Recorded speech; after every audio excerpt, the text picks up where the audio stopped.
Okay guys, so another day has passed. Last night, I went through and I just really tried hard to fit the other 240mm radiator in this area. I took some of the 90-degree connectors I had and plugged them into the ports here. Trying to see if I could finagle it in just to make it barely fit, and unfortunately it does not fit. If anybody has this exact case, there's a couple things that you need to note with your radiator arrangement if you're going to try this out. First off, this radiator needs to be offset a little bit towards the back of the case, because if I was to flip this around, meaning putting the ports onto this side, there would be no way to access the ports. Now on top of that, even though I have the ports down on this end, right here, this radiator will clash with this radiator if it's shifted all the way to the correct hole arrangement here. So I've actually put in the screws in such a way where I'm leveraging these slotted holes, and you probably can't see it on the camera, but there's slotted holes here. So I've moved this radiator a little bit towards the back of the case so that it will fit.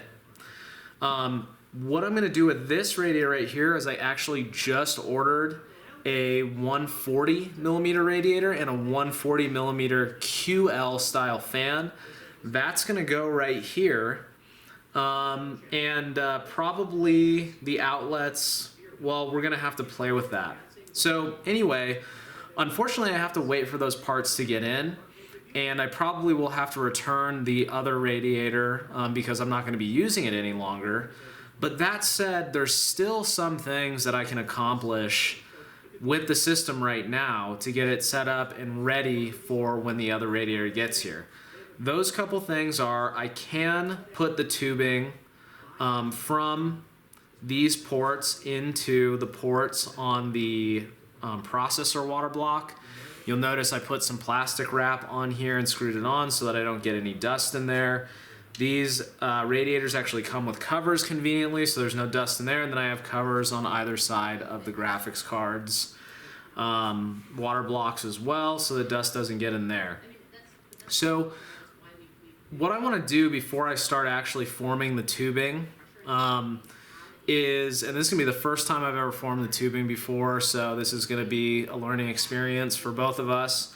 I want to show you guys essentially how I want the loop to get set up. So I'm going to get a piece of paper really fast, and I will diagram out exactly how this is going to work. This is a good visualization of how this is going to be set up. So we're going to start off at the pump and obviously the reservoir, and the fluid is going to travel into the 360mm radiator. That's this one up here.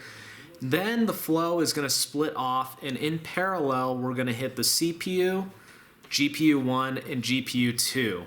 And you can see right here what will happen is the flow will come here, it will go in here, it will go in here, and it will go in there, and then the outlet side will be out here, out here, out here, and back down.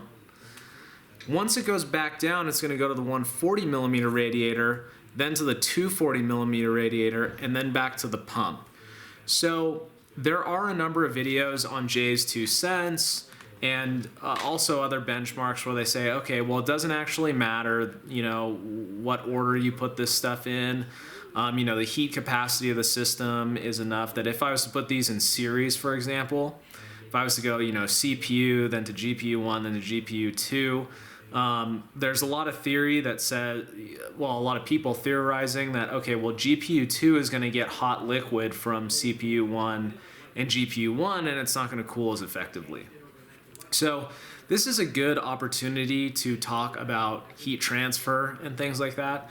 So from a heat transfer point of view, actually that theory is true. If I was to represent this as a heat transfer system, like in engineering, each one of these would have a Q dot, which is basically a heat flux into the working fluid, in this case, which would be water. Now, technically, that said, you'd get an increase in heat flux to the water here, and therefore you'd get a raise in temperature of the water. And if it was in series, then when it goes to GPU 1, it would get another heat flux in, raise the temperature again, then go to GPU 2. Now, the reason why this doesn't actually make a difference, whether or not it's in parallel or in series for this particular system, is because those heat fluxes are very, very small, and water has a really, really good heat capacity, and it's relatively dense, so there's a lot of thermal mass. And so you basically just don't heat the water enough in order for that to make a huge difference here. That said, I decided to put them in parallel just because I think that the way that's going to look when it's in the system, I think it's just going to look a little bit more interesting. So here, you know, we have this set of parallel tubes right here. Then there's going to be another set of parallel tubes that go into the CPU water block. And actually these holes are a little bit further apart on the CPU, so there's going to be some kind of really narrow bends probably going through here. But what I wanted is this look of two parallel lines kind of coming together, and they'll be in parallel too when they come into the inlet side and the outlet side here. And I just think that that looks really clean, makes it look really industrial. And technically, from a heat transfer point of view, that means that I'm always getting perfectly cool, well, when I say perfectly, I'm getting the coldest possible water or cooling fluid, working fluid, going to each part. And then all the heat comes together and goes through all the radiators in the pump before coming back here. So theoretically, this would be a setup that optimizes the amount of heat that can be exchanged from each of these components. That said, the optimal solution isn't necessarily that far off from a solution where each of these would be in series.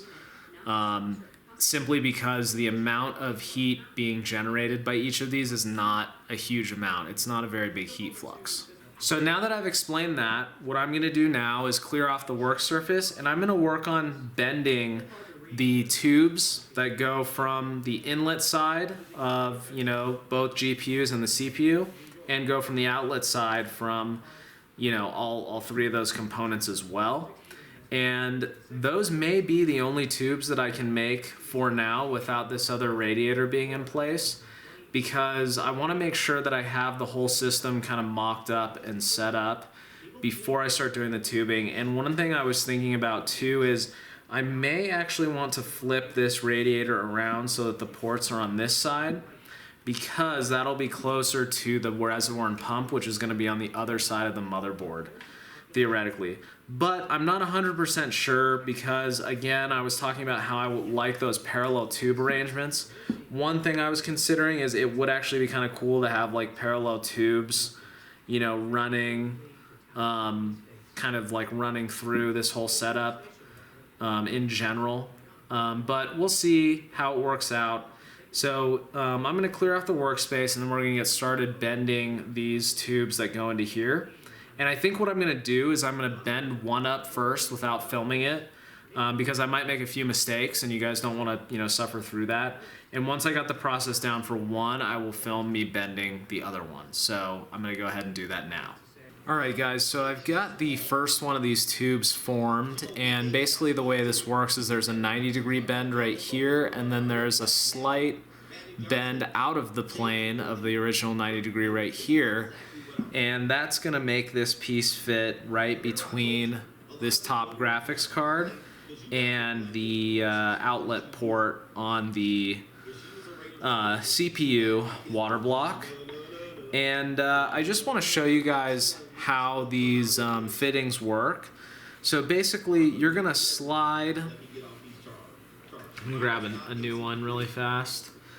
So as you can see right here, you can see that there is a seal that goes on the bottom side here, and then there's a flat portion, a little bevel in there before you get out to the other side.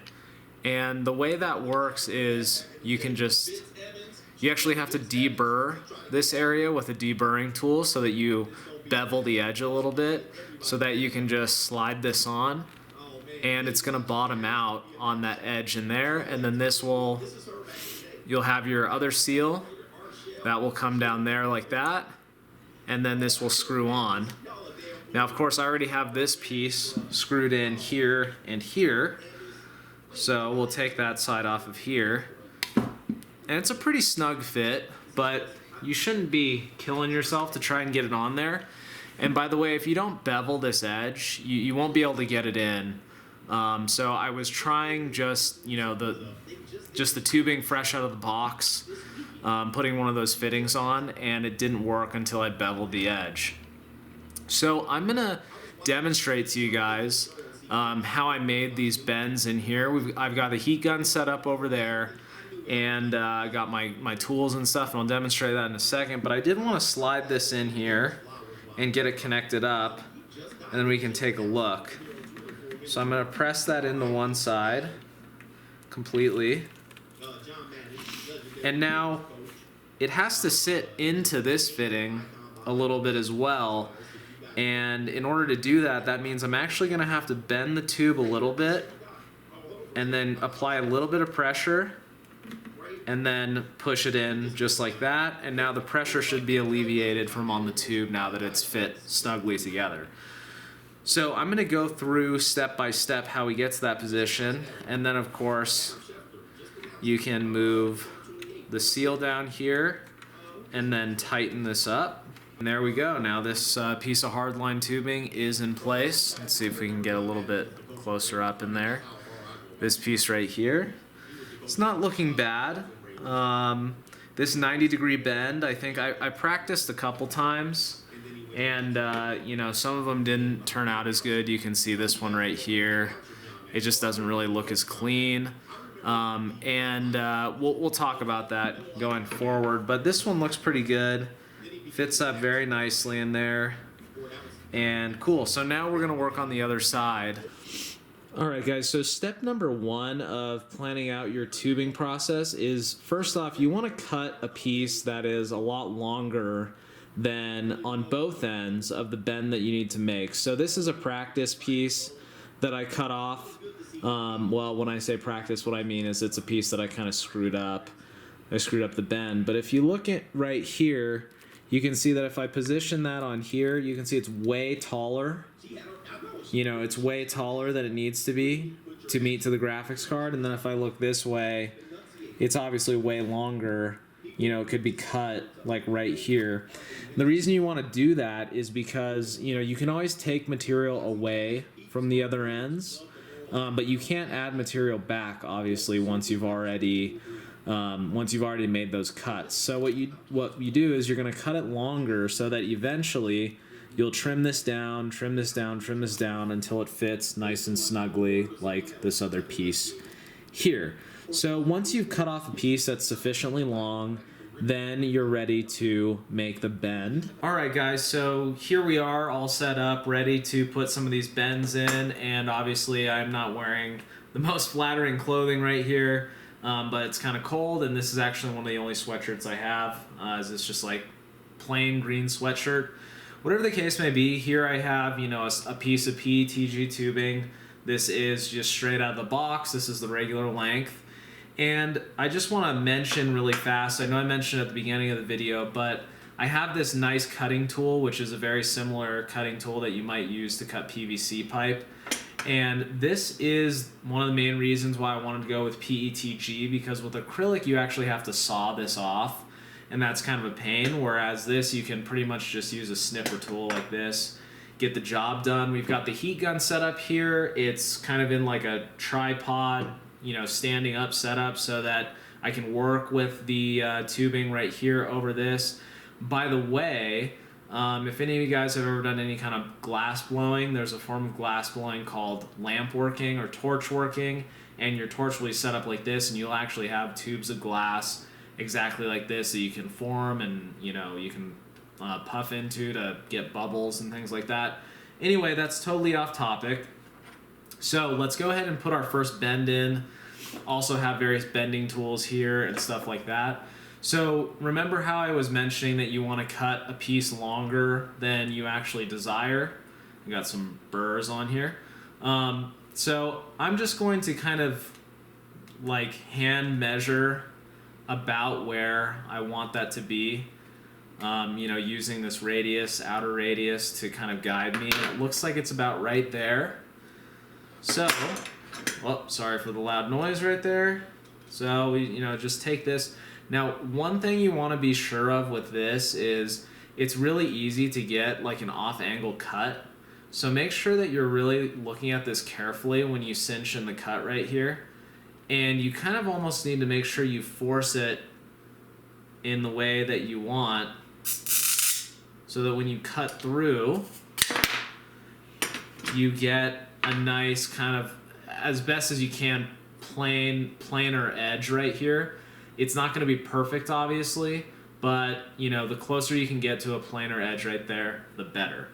So now that we've done that, we also have this tube insert right here. I'm going to throw that in like so. And the reason you want to put this in here is if you don't do this, when you go to bend this, you'll actually get some cross-sectional kind of instability on one side, and it'll like collapse in like a potato chip, and or like a Pringle, actually, to be specific about the type of potato chip. And we obviously do not want that to happen. So we're going to do a 90-degree bend to start off with first. Here's the 90-degree bend tool. And before I get this started, let me just demo how this is going to go. So I'm going to aim for about the center of the piece right here. And man, I'm really getting burrs like all over the place. And what I'm going to do is I'm going to be rotating like this. So I'm rotating the tube and I'm moving back and forth. And I'm actually going to move back and forth to a much bigger portion than this 90-degree needs. And the reason why is because every time the plastic touches this tool, it's going to, the material is going to kind of see where that touching point is. So you want to be pretty gentle with this. And that's why I made a couple of these practice pieces, because it takes some getting used to, and I might even mess this one up on camera and then just have to like redo it off camera. But I'm going to be heating a large swath of this tube, a lot larger than I really need to make this bend perfectly, but that's because I want to be sure that when the pipe actually sits in here on one side and I start kind of pulling it around the tool, that I don't leave a bunch of marks where the tool originally touched it. And I found that just kind of going back and forth like this over a very large area helps that. So you're going to be spinning and moving back and forth, and you're gonna want to watch, because you're gonna see that it starts getting a little bit flexible, and we'll see that on camera in a second when I like really get started. And once it starts getting that flexible, you don't have to heat it that much more after that. You want to be careful not to overheat. So if you underheat, you won't be able to make the bend. But if you overheat, then it'll get really kind of wonky, and you'll get some of that collapsing effect, even if you have the collapse preventing device in the center like this. So let me go ahead and turn on the heat gun, and let's just get this party started here.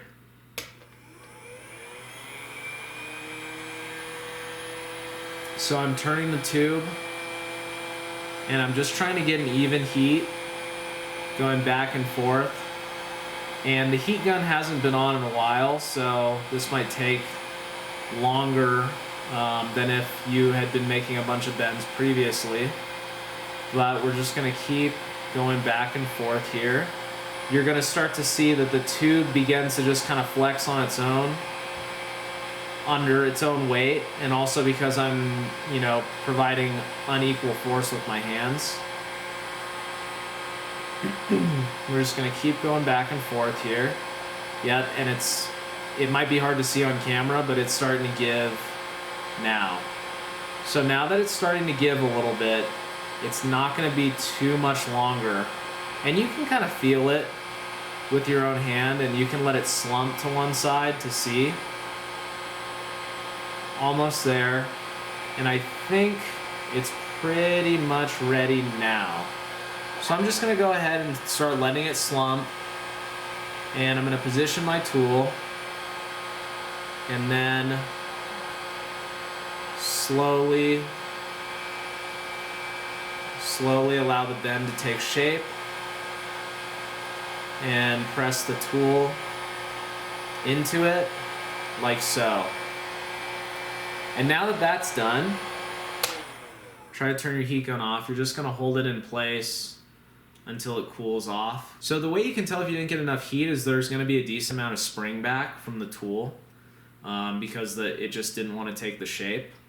But I think that this is actually good. And there is that bend right there. That has come together now.